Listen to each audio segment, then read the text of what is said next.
Shalom, Romo Koko di sini dan kita tiba di Hari Raya Penampakan Tuhan.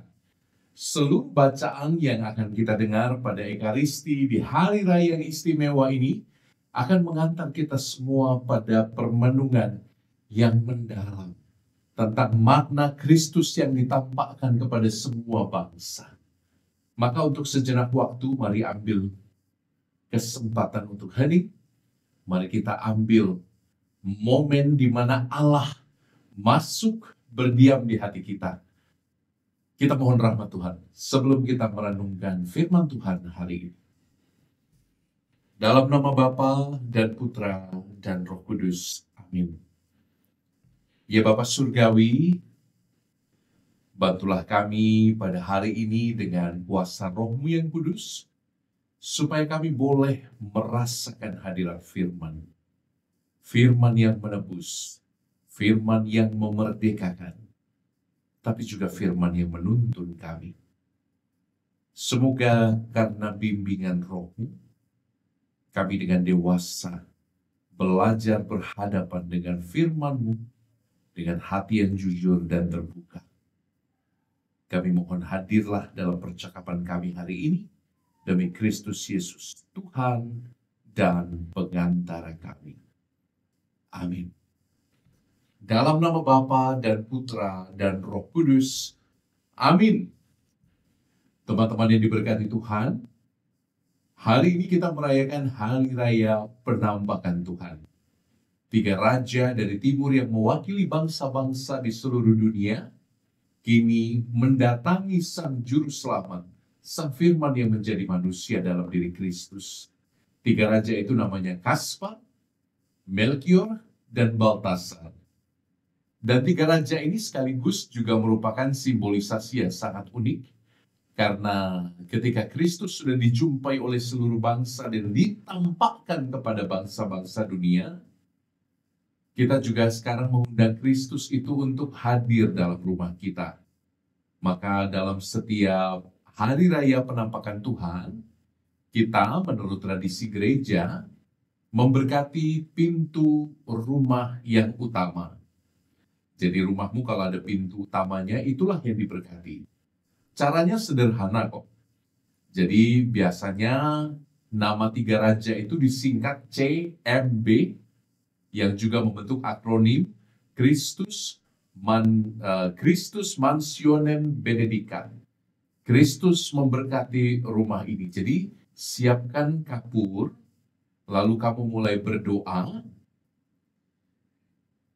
Nanti mulai dulu, cara menuliskannya sederhana, mulai dulu dari angka 20. 2 angka pertama dari tahun ini, 2025, angkanya 20 dulu ditulis. Lalu ditulis tanda salib dengan kapur yang sama di pintu utama. Semakin atas semakin baik. Lalu ditulis C, tanda salib lagi. M, tanda salib lagi. B, tanda salib lagi. Ini yang nama 3 raja awalnya. Kaspar, Melkior, Baltasar menjadi Kristus Mansionem Benedicat. Lalu tanda salib lagi 25. 2 digit terakhir dari tahun 2025. Sembari mengucapkan doa ini, Romo terjemahkan ya dari bahasa Inggris dan bahasa Latin. 3 raja bijaksana, Kaspar, Melkior, dan Baltasar mengikuti tuntunan bintang Putra Allah yang menjadi manusia 2025 tahun yang lalu. Semoga Kristus memberkati rumah kami dan tinggal bersama kami sepanjang tahun yang baru ini. Amin. Jadi ketika Anda menuliskan angka lalu CMB, tanda salib 25, Anda mendoakan doa itu. Sambil nanti mengulangi ya. Lalu Anda melanjutkan doa ini. Marilah berdoa. Kunjungilah ya Tuhan yang Maha Mulia rumah kami ini dengan sukacita kehadiran-Mu. Berkatilah semua yang tinggal dan berkunjung di rumah ini dengan rahmat kasih-Mu, dan berikanlah supaya kami mampu mewujudkan kasih-Mu satu sama lain dan kepada apapun yang kami sentuh di rumah ini. Semoga kami tumbuh dalam rahmat dan tumbuh dalam pengetahuan serta kasih akan Engkau.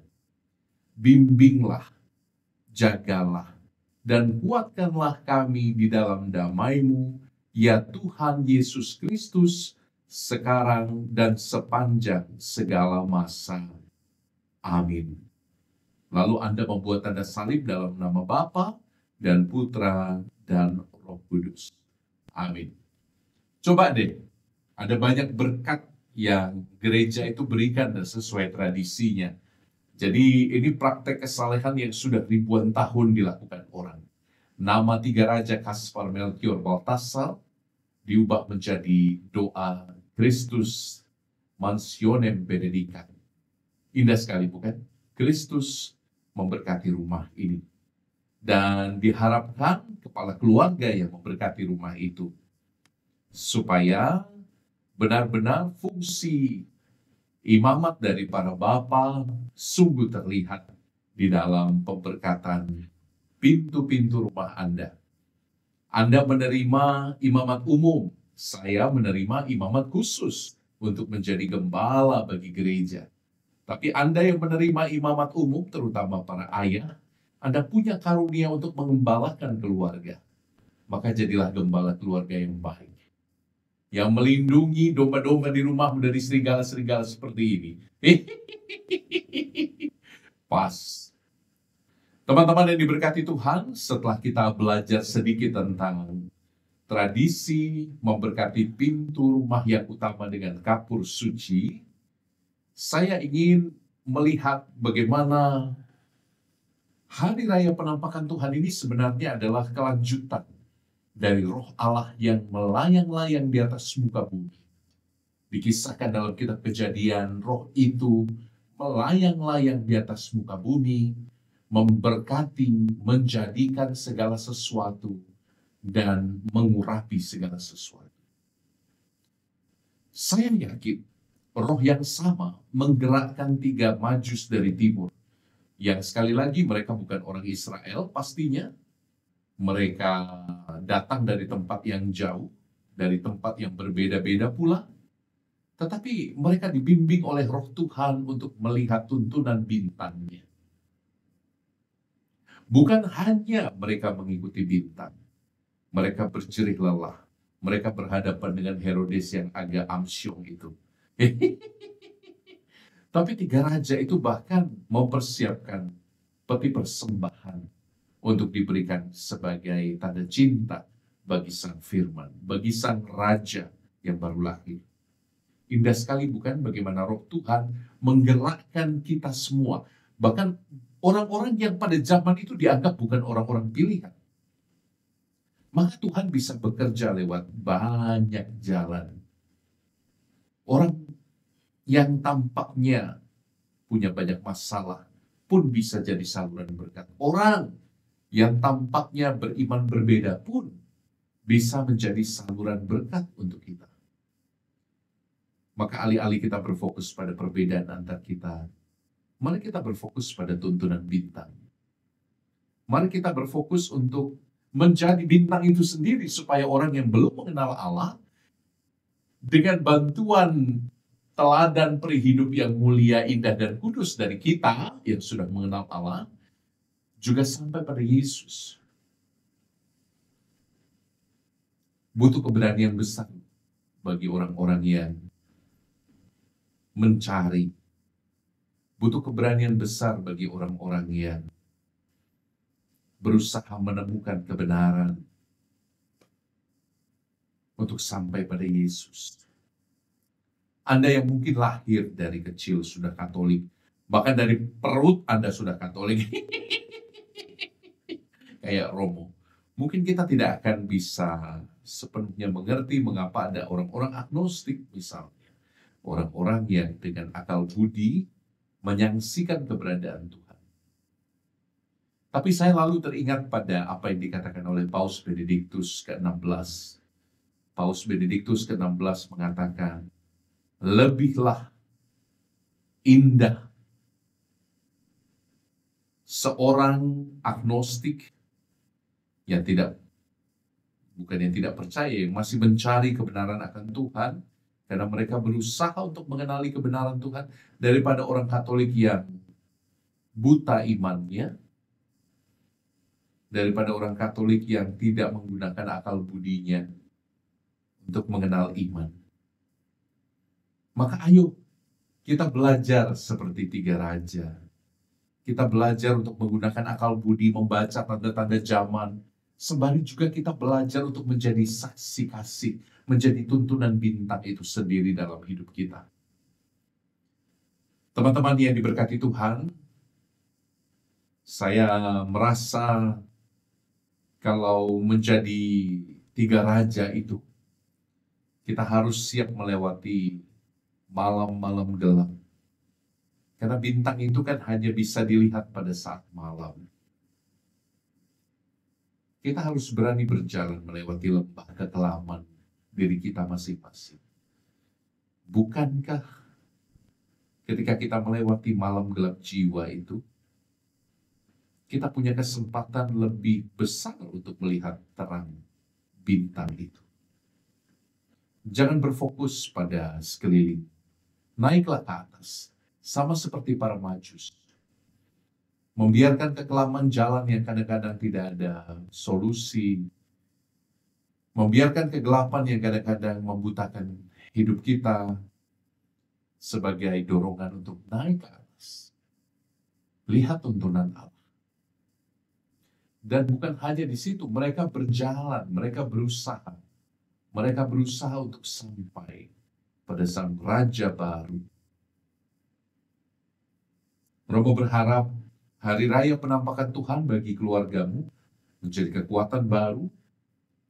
Saya lebih lagi berharap supaya pada tahun yang baru ini kita sama-sama diteguhkan, dikuatkan untuk mengembara, untuk berjalan, berani menghadapi malam gelap kita masing-masing. Dan dengan terang Kristus yang bercahaya, saya berani katakan, ya, saya siap berjalan ke depan. Semoga demikian dengan Anda dan saya, dan semoga kita juga punya sikap seperti Bunda Maria, menerima keterkejutan-keterkejutan, menerima kekagetan-kekagetan yang datang dari Tuhan. Bunda Maria hari ini sama terkejutnya ketika dikunjungi oleh para gembala, sama terkejutnya ketika dikunjungi oleh malaikat Gabriel. Sekarang dikunjungi oleh para raja dari timur yang tiba-tiba mempersembahkan harta mereka, emas, kemenyan, dan mur. Emas lambang kemuliaan, kemenyan itu lambang kematiannya nanti, mur tanda kebangkitan. Jadi ini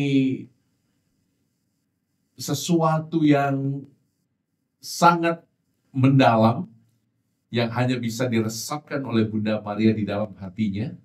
Dan semoga kita tidak gampang terkaget-kaget. Semoga kita punya kapasitas juga seperti Ibu Maria, yang mengolah semua bersama rahmat Tuhan. Kayaknya hanya dengan demikian kita bisa tetap waras di tahun 2025 ini. Kita tetap bisa menemukan makna hidup di tengah kekagetan-kekagetan yang kadang-kadang datang begitu saja. Saya mendoakan Anda sehat semua, berlimpah sukacita dan kasih karunia Tuhan. Saya Romo Koko, memberkati Anda pada hari raya penampakan Tuhan ini dengan berkat-Nya dalam nama Bapa dan Putra dan Roh Kudus. Amin. Tuhan sayang padamu. Jangan lupa berkati pintu rumah Anda. Ciao.